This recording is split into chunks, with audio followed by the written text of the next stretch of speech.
আমি বলতে চাই দিল্লি অনেক দূর।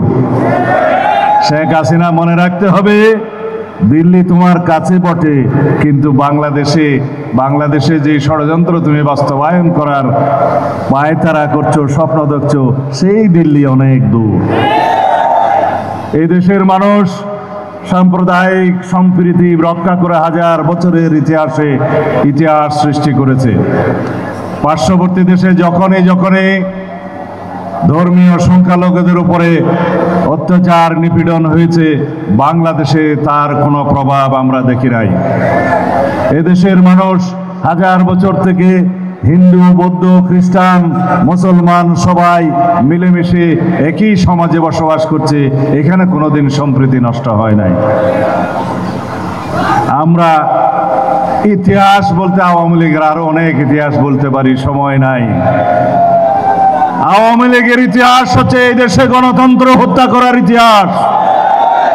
1975 সালে সাংবিধানিকভাবে গণতন্ত্রকে হত্যা করার ইতিহাস।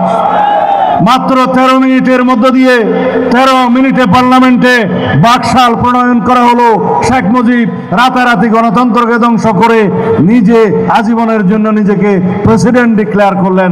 এই ইতিহাস বাংলাদেশে আওয়ামী লীগের ইতিহাস, গণতন্ত্রকে কবর রচনা করে এক দলীয় শাসন ব্যবস্থা কায়েমের ইতিহাস। বাংলাদেশে আরো ইতিহাস রচনা করেছে শেখ হাসিনা।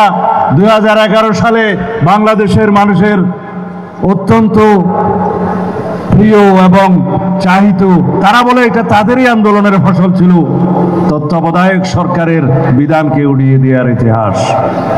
মনোবাসনা ছিল বাংলাদেশে আবার এক দলীয় শাসন ব্যবস্থা, এক দলীয় রাষ্ট্র ব্যবস্থা এবং একনায়কতন্ত্রের ব্যবস্থা পাকাপোক্ত করবেন।